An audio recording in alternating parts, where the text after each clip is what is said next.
This is my heater. I dare you to hit it. He'll be sorry. Want the heater? I'll give it to you. Basketball, maybe they don't hit it. A swing and a drive to deep right. Clear the deck. Cannonball coming. Left field. It is out of here. What up? What's good? Baseball Unstitched. We're back as always, ready to talk some baseball. It's been a hectic couple of weeks, but the season is rolling on. We will start here on Baseball Unstitched with the question we always start with, and that's Flax. How was your week? Week was good, as always. Hard to complain, but as you can all see, I am back in my own home, back in Denver, in my own office, much less cool. I do not have any hole-in-one trophies on my wall, just golf courses that I have been to and played at. But no, week was good. How was your week? Another one. A lot of work travel of late. That's how it rolls. Another win for the men's league team. Nice job on the hill today. Pretty big double that you had on day of recording here. But listen, guys, lot going on in baseball, and we've got a pretty good show for you today. We're going to be talking about a couple of things here, and the main place that we're going to be starting is going to be we're seeing all these extensions happen all over Major League Baseball right now to start off this season. There are a few teams that probably need to get moving when it comes to signing these types of extensions. There's teams that are right there in their window. We're going to be talking about 3 of them that should probably be looking to extend players right now. We're also going to break that into a different bucket of teams that are getting close to needing to start signing these young players. You'll get to see who those are. But first, as always, let's get our opening thoughts. And Flax, I'm going to take this one this week to start here because I've got a little bit of Hop up on that soapbox, baby. Hop up on that soapbox. Lance McCullers had a rough week. Did not have a good second start in Houston and had we sit there in an interview and talk about how people were threatening the life of his children. I like to think that everybody's better than that. But I also want to do what I always do here and we do on Baseball Unstitched, and that's relate this back to everybody who's out there who's not a Major League Baseball player, and the reminder that these are people. Most of us. They're getting paid to do a job, and what they do can affect you in some way, shape, or form, but let's move past the point of bringing people's families into this conversation.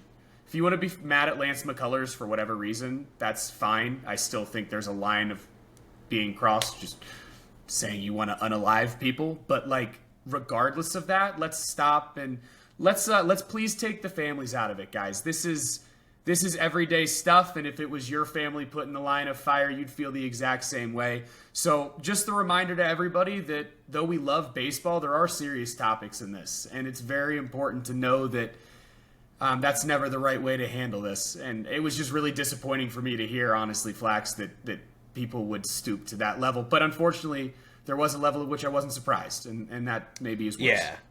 Yeah. I think from a baseball perspective, what's crazy to me is the level of expectation. He just came back after not pitching for 915 days. Had a good first outing. Better than anyone would have expected. That was magical, technically speaking. So his second one not being good, who in their right mind was expecting it to be good? I'm sure Lance McCullers was. I'm sure the team was, because you're always behind your guy. You always want him to do well. But the reality of the situation is taking that long of a time off of being in a Major League Baseball game, being in the setting as the guy on the hill, being on that island is not easy. It's not comfortable. It takes a little bit of time to get back into that level of confidence where you're better than the guy that you're facing every pitch. So how in the world we as fans get to a point where we set a level of expectation that this guy deserves to be berated online by Johnny What's-His-Name sitting on his couch talking about his family, even talking about him as an individual is insane to me. Not shocking, because this is not the first time we've seen it, but is still insane to me that we still live in this world where that is happening. I totally agree. And listen, it's so funny that you say that because we had a conversation the other day, me and you, about how even guys who have just not played since like high school or college jumping back into men's league, there's X amount of games that it takes for them to get back into timing rhythm in the game. Like, we're talking about a guy who has to go back after 900 plus days of not playing at this level, which is, by the way, the highest level in the world. Yeah, he's probably going to have some rocky starts early, and this is just, you hate to see it. At the end of the day, wrap it all in a bow. Let's just be better. And I say that for all of us because we can all do it, but let's just be better than that, because as a community of people who love baseball, we're normally better than that. So that's what I got, man. Tell me something that is way less stressful. So I was just going to say this. When we had Tim Kirkshin on, he said to us the day before opening day, or a couple days before opening day, that we were a couple of nights away from never having to spend another night over the next 200 days without a game of baseball. And we somehow, as baseball fans, after night one, find a way to be miserable. It's true. Like, let's enjoy the thing that we have, good and bad. And that's why I'm going to move into the good. Because I, along with a couple other people on Twitter, Shy Sports fan Mike, I think that's his name on Twitter, has been screaming this from the rooftops, rightly so. Tim Elko hit his first career home run and his first career hit, and it was magical. Pounded it to left field. It took the lead for the White Sox. It was on Mother's Day. Tim Elko is such a culture guy. This is the right guy for the White Sox. At Ole Miss, he played on a torn ACL his senior year. A torn ACL his senior year, putting balls out left and right, taking them to the College World Series, I believe winning a College World Series, then signed for $35,000 with the White Sox, and has worked his way from his first season hitting .240 to this season in Charlotte in the first 31 games hitting .348, OBP of .431, and a slug of .670.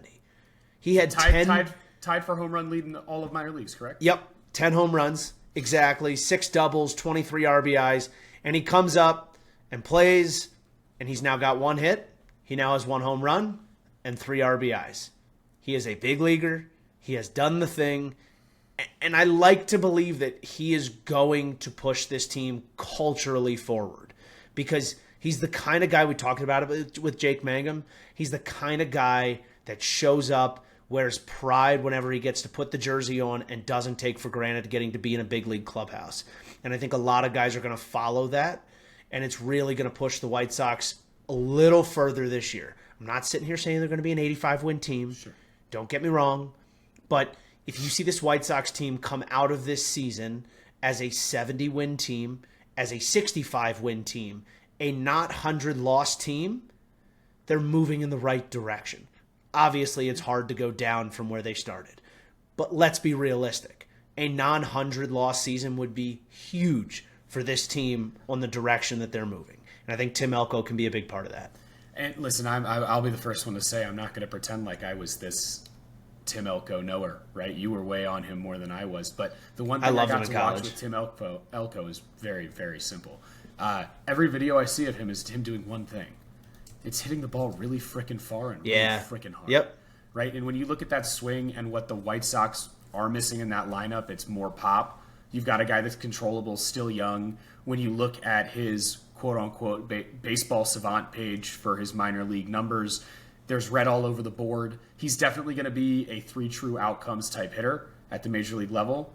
But again, as we always talk about with guys like that, it really just comes down to how often they make contact, right? And if he can prove that he can make contact at a consistent rate, this is a guy who has 30-plus home run pop on a regular basis. So I'm super excited to see what happens with Elko. I'm hoping that the White Sox continue to make strides forward, but we'll certainly see what happens. And listen, his arrival also seems to have sparked Mr. Vaughn a little bit as well. Andrew Vaughn. And let me tell you what, White Sox fans, if you can get him going as well, you're cooking with more gas than you thought. That's for certain. Might be able to get Shane Smith some run support. You never know. Shane Smith? Dog. All right, let's get into this here. Moving on to our main topic of the day. It's been a really, really weird couple of months, weeks of how quickly these extensions are just flying out. They've been flying out at very high rates. Teams like the Braves, the Red Sox, and the Diamondbacks, and you've heard us have this conversation before, are finding ways to build and retain their young core by simply taking a few of their free agency years, really locking down what they're going to have to pay these guys for whatever that amount of time is, whether it be 5 years, 10 years. We've had a lot of variation there.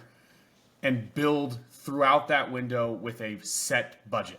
So, with all that being said, we wanted to go into a couple teams who are probably there right now and looking this offseason to do what the Arizona Diamondbacks did earlier this year and retain a Brandon Pfaadt and a Justin Martinez. What we've seen the Braves do in the past, the Red Sox, the Padres. So who are those teams? And Flax gets to lead this one off because we are going to start with his hometown Orioles. And it does make a lot of sense as they are a team who is just entering a window. I think they're number one on the list, to be quite honest. It's fascinating because before we even get to the Orioles, we're re-entering an era where this is now becoming normalcy. We were talking about free agency and free agent contracts the last 2 or 3 years because some of the biggest stars in the game were all kind of around the same age and going through that process at the same time. And now we have some of the biggest stars in the game showing up at such a young age that teams are putting dollar values in front of them that already seem crazy, right? $200+ million over a 9-year period in front of a guy that's 20 years old is so much different than saying, yeah, you could wait 5-6 years and maybe you'd make $500 million, right? It's a totally different conversation. And the fact that certain guys now have the opportunity to jump into that earlier on, I think you're starting to see that wave continue to cascade. But diving into the Orioles, you're really right now in a 3.5-year window. You're in a 3.5-year window because including this year, you have Adley Rutschman for the next 3 years. Including Gunnar Henderson, you have potentially the next 4 years if you don't re-sign Adley and you want to, run through a Sam Basayo, which is fine. I would disagree with that, but totally fine. You also have guys like Jordan Westberg and Colton Cowser who are on a similar track to Gunnar Henderson's with an extra year tacked on there. And so you're really looking at this 3 to 5 year window where you're saying, how do we build going further to expand that window? And how do we do it in a way that we're also still financially creating a situation where we can go buy the pieces we need when we need to buy them in the offseason? Most notably, pitching. Because developing pitching, especially long-standing and full pitching staffs, is really hard to do. Most teams in baseball, including these teams that are sitting in a situation of having signed a lot of younger guys, are also still buying pitchers. For me, for the Orioles, it starts with Adley. I think you probably, after this season, leverage, if you're the ownership, the Cal Raleigh extension. If you're Adley and you play really well this season, you leverage it to your advantage and maybe get more money, but kind of use that Cal Raleigh extension as a benchmark and set yourself up at least for next year going in so you can say to a guy like Gunnar Henderson, listen, we're putting the money into the guys. We're giving the money to Adley Rutschman.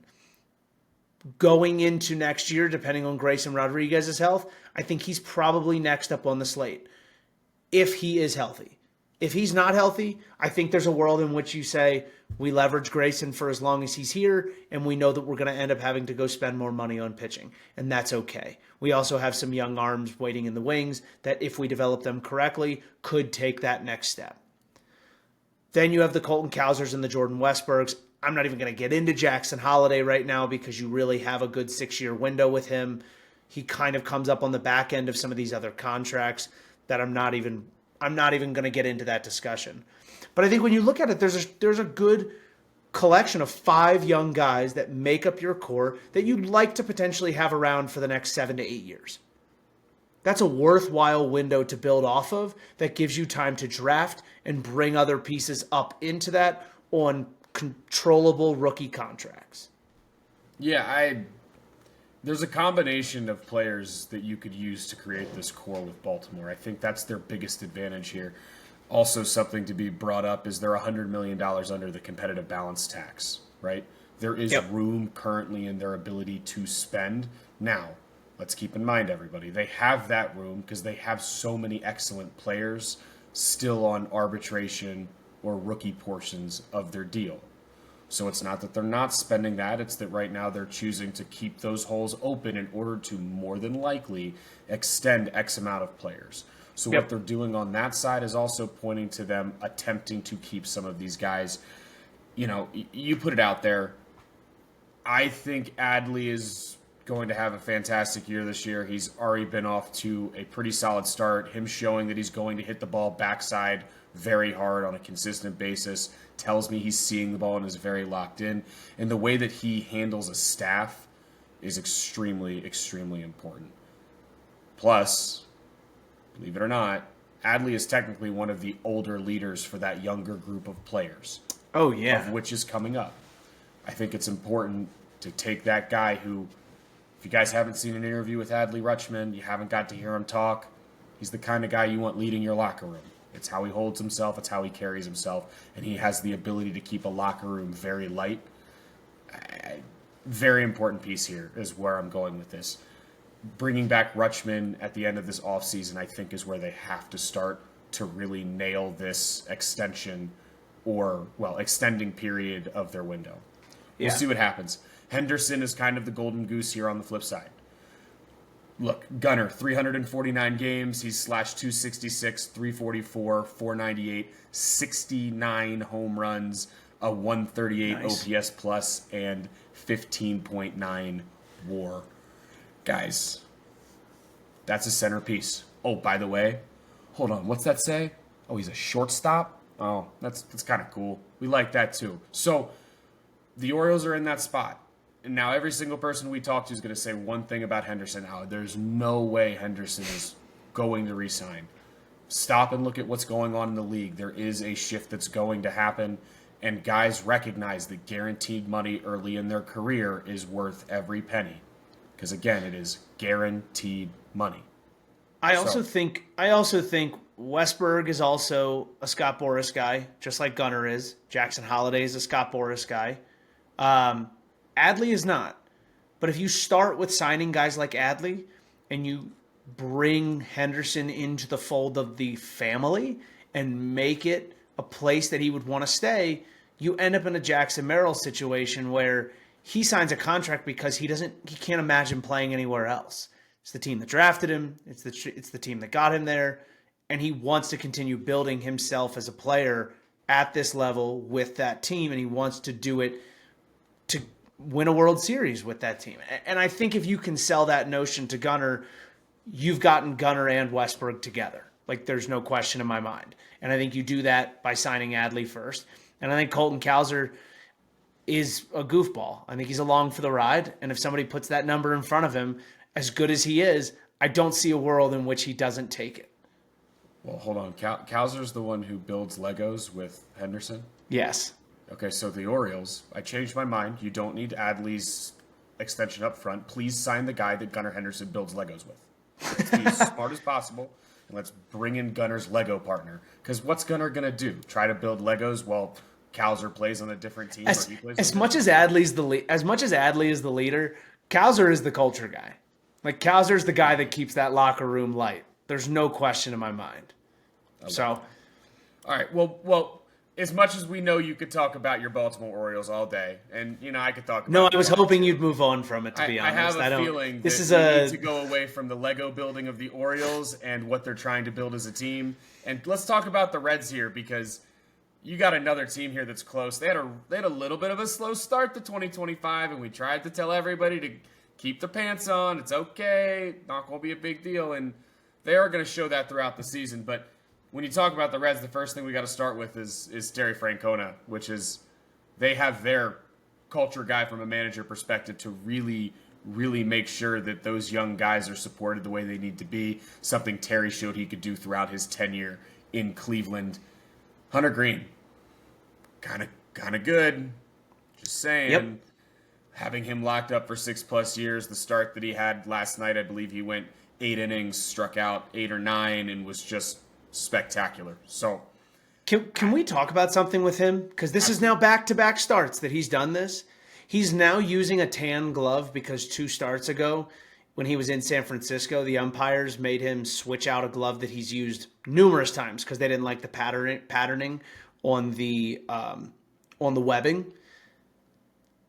I don't think you guys understand what kind of creatures starting pitchers are.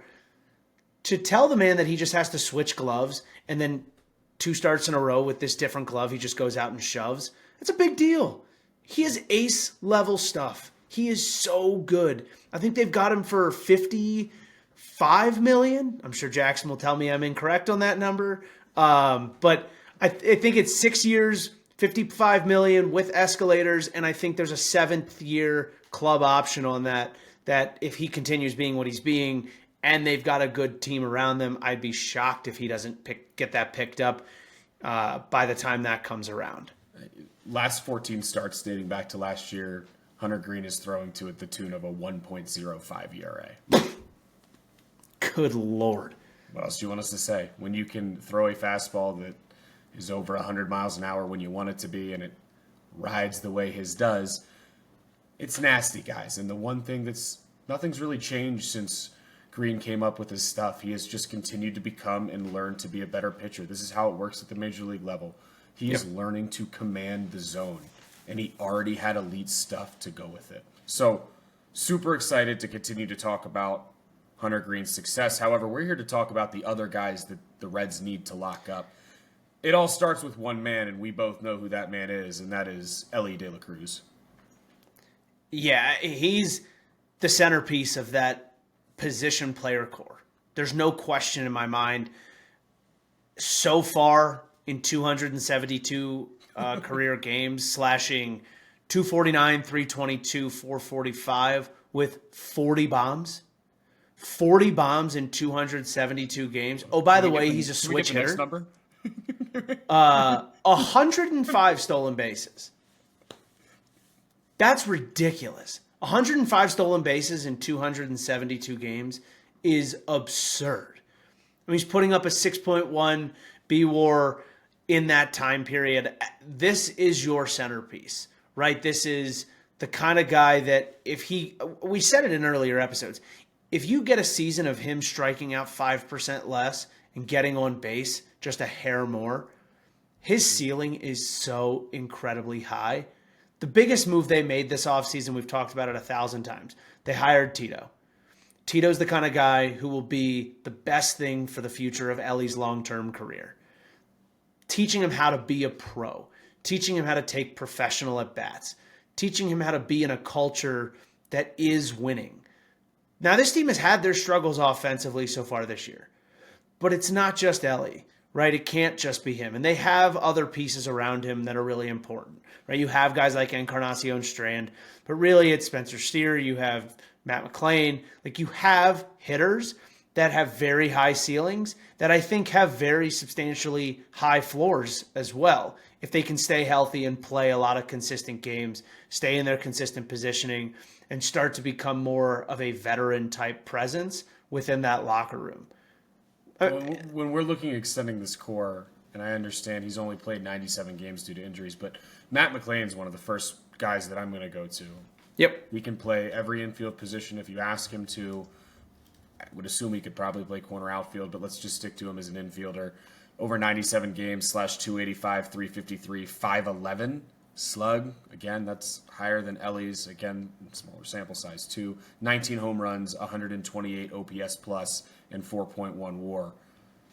There's a lot to love with a guy like McLain. His versatility throughout the infield is going to help you depending on who else you decide to keep, whether that's a Novelli Marte down the road.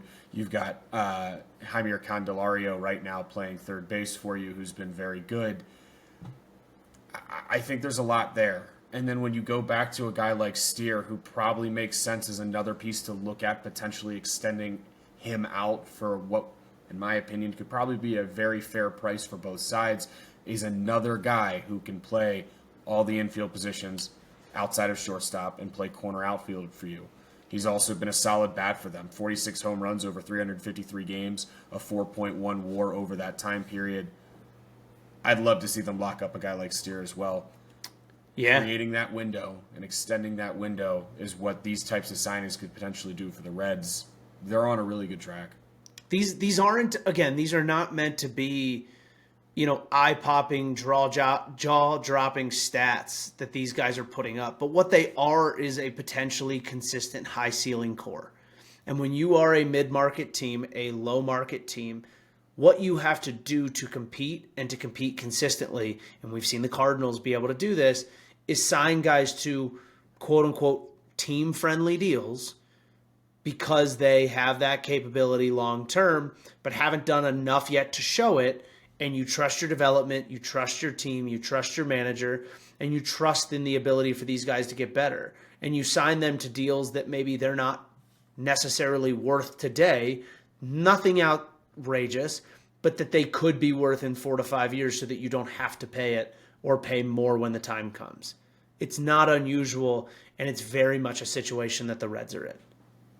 100%. And again, if you can get simply 2 to 3 more years for a fair price from a guy like Spencer Steer to help this window that you have a chance to win a World Series in, you're going to take that shot every time. It's just how it works. So, and you're in a competitive division too. Yeah. Quick note on Matt McClain, drafted in the first round twice. Drafted in the first round out of high school, forewent that to go to UCLA, and then drafted in the first round again. So if you're going to sit here and tell me that it's not a guy who can live up to expectations, I got news for you. He does all right when he's got some expectations on him. McClain is simple. McClain is health and not chasing. Yeah, well, listen, that's their whole lineup right now. You're not wrong. to the next group that is getting close, or not getting close, they're there, and they're there. People are ready to hear about these guys. You saw them last year in the playoffs make a little bit of noise. That'd be the Detroit Tigers. Skubal, Flaherty, Jackson Jobe, and former number 1 overall pick Casey Mize. Turns out when he's healthy, he's kind of a dog. Let's see if that continues for the rest of the season. But a lot to like in Detroit. Skubal is the one you've got to start with. Just throwing out some numbers on him, because why the heck wouldn't we throw out some numbers on last year's unanimous AL Cy Young Award winner, Triple Crown winner, absolute dog, whatever you'd like to call him at this point. 588 innings pitched, a 3.38 ERA, a 3.40 WHIP, a 4.64 K to walk ratio, and a 1.23 ERA plus, with a spectacular Cy Young season in 2024. Flax, where do you think the Tigers go to start holding on to their core? I think Scubal's got to be the first guy. Right? It's going to cost you a pretty penny. There's no question about it. But he's going to be a free agent after next season. So it's got to happen soon. But realistically, paying him more than what Max Fried got, which is kind of the benchmark now for highest paid left-handed starting pitcher, cannot be out of the question. For what he's doing and for as polished as he already seems to be, I don't see how you could go a different direction. The beauty of it is you don't necessarily need to put that money into a guy like Jobe yet. You don't need to put the money into a guy like Mize. Flaherty's probably, if he keeps pitching the way he's pitching, probably going to opt out of his deal and go somewhere else and make a ton of money next year. That's okay. You've got Mize, you've got Jobe, you will have Skubal next year. Getting him extended is where you start. But it's also the offense, right? You got to keep Riley Green around. You got to keep Kerry Carpenter around, who is now hitting lefties, by the way. And potentially keeping around a guy like Spencer Torkelson, right? Keeping around guys like Matt Vierling, right? Guys that have really, really high floors right now, that are playing very good baseball. Spencer Torkelson may not be in the high floor category. We're very well aware of that. But he is in the high ceiling category. There's no question, right? Riley Green, 342 games, slashing 267, 338, 437, 43 bombs, a 118 OPS plus, and a 9 B WAR in that time period. guys, it's really hard to find above average major league hitters, especially ones like Riley Green who can hit left on left really well, who are continuing to get better year over year as a hitter, and situationally may not cost an arm and a leg to go along with your really high-priced talent that already exists. So that's where I sit with the Tigers. But like you said, they are there. We are in the window. Sometimes you are fortunate to have a starting pitcher like Tarek Skubal who gets you in the window early, where you don't have to go buy an ace. You get to go buy a number 2 like a Jack Flaherty. When you have a Jackson Jobe who can sneak up and be a 3 or a 4 as a really, really highly rated young talent, and potentially a Casey Mize who can resurge his career now that he's healthy, you're in the window. Now it's about how do you stay in the window, and that's why they're in this group of teams that we're talking about that have to start extending now and not getting close. 100%. And, in my opinion, the Tigers are in a really good spot with 2 of those important offensive pieces in Green and Carpenter, and here's why. We have really good set numbers or benchmarks for both of those guys, and here's my example. Carpenter, you can use something similar to what Rooker got to base around your extension. Why? Carpenter, a little bit older, getting his service time in the league. He won't be a free agent regardless until he's 30 years old. There's a little bit of leverage there. He is still playing some outfield for them. However, we do know that there's a potential he could end up in the DH spot. I think Rooker's blend of power and what he kind of represents for the Athletics is a good starting spot for the Tigers if they were to look for extension talks. And then Riley Green's super easy. We just saw what Jackson Merrill got. We are talking about a young, left-handed hitting, superstar type center fielder. I understand he has been hidden in Detroit for a few years here, but Riley Green has as high of a ceiling as any outfielder in all of baseball, and he is continuing to show that he is going to put it together the more reps he gets. So, and this is not a team opposed to signing early extensions. Cole Keith signed a 6-year, was it? A 6-year, $28 million extension. Very early. Bypassed his pre-arb, bypassed his arb, and he included a bunch of club options in there where he's got to play up against that and could make a substantial amount of money playing up against that contract. They're not against it. They may make it more team friendly, which will be tougher to get certain guys to sign as they continue to play better and better at the big league level. But it's out there and available. There are ways to get creative with these contracts. They've gotten very creative with the Cole Keith contract. So I look at guys like Riley Green and Kerry Carpenter, and I know that is a possibility out there. Yeah, and let's bring up one last thing on the Tigers here. The Javi Baez deal is falling off in 2 years. When the Tigers are looking to structure any type of extension talks or deals, expect the front end years, at least for the next 1, to be a lower number in order to help compensate for the fact that they still have the large hit they're taking with that Javi Baez contract. Yep. I'm sure ownership will be happy to have that fall off, and we'll leave it at that. Well, let's get into what people probably really came here for, and that's to watch our baseball analytics guy, Jackson Scudder, roast us for everything we did wrong this week. Jackson, tell us how poorly we did, or maybe how good we did. Never know. All right, boys. Pretty decent this week. Just 3 mistakes. We'll take it. But, Ryan, you got it started. We're talking about Hunter Green. You said 6 years, $55 million. 6 years, $53 million. Come on. That was flax. That's a rounding error, Jackson. Oh, that was me? That was flax. My bad. Wait,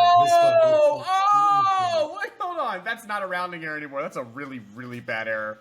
The last 2 were Ryan, though. Don't worry. Ryan's going to get his work in. $2 million. $2 million. I put in, and then Jackson just pulled out of his pocket. Next one, Ryan said that Matt McClain is an infielder. He has just played middle infield in his career. I have no doubt that he can play some third and first, but I feel like we like to be specific here. And he's just played middle infield in his career. So, yeah. Then lastly, right after that, Ryan again. You said Skubal had a 3.4 whip. He has a 3.4 FIP. That's I think a bad one. I think we need to go look at the tape. I think you can't understand my Maryland accent. I think If that's Scooble had a 3.4 whip, he might be back down in AAA. To be quite honest with you, a little Alec Manoa situation. He'd be at the complex league figuring stuff out. 3.4 whip. Jeez Louise. That's that's going to bring us to our running count. Ryan off to a hot start with 6 now. Flax coming in with 3, and then my one Brendan Donovan mistake that's going to haunt me for the rest of the time is keeping me at 1. Ryan is building a lead. Ryan is building a lead. He's giving himself a little buffer here. Just trying to win everything, guys. Just trying to win everything. All right. Well, God. Thanks for that, Jackson. I'm so glad this was my idea. Either way, let's move to what we're gonna end on here, and that's the proverbial losers of the week. I'll start. That's my new favorite segment. I'll start. Whoever decided to DM Lance McCullers about his children, you're the loser of the week. Go away. Who's next? I'll go next. I got Texas A&M baseball. Missouri coming into the weekend 0-24 in SEC play. Sweeps A&M. Drops their RPI. I believe it's in the 50s now. They're almost out of an at-large bid. All they had to do was beat Missouri, and they lost not once, not twice, but 3 times this weekend. Texas A&M, loser of the week. I am going to take the easy road here, and I promise this will be the only time I do it, but my loser of the week is the Colorado Rockies. They lost 21-0 at the game we went to, fired their manager, fired their bench coach, and feels like there is not a lot of movement headed upwards. So, Yikes. feels like a cheap shot, but too good to pass up. Well, there you go. And the biggest loser of the week is me. That's 6 incorrect answers. So, regardless, thank you guys. Mistakes. Thank you. Yeah, mistakes, Make it 7. whatever they may be. Thank you guys for hanging out. Go make sure to follow, subscribe, Spotify, Apple, YouTube, Twitter, Instagram, TikTok. Wow, that list is getting long. It's like a Targaryen in Game of Thrones. That's a lot for me to say. So, this is what we're going about it. Either way, that's that. You came here to listen to baseball. You got to hear some things about baseball. We appreciate you guys so much. We'll talk to you next week. Yep.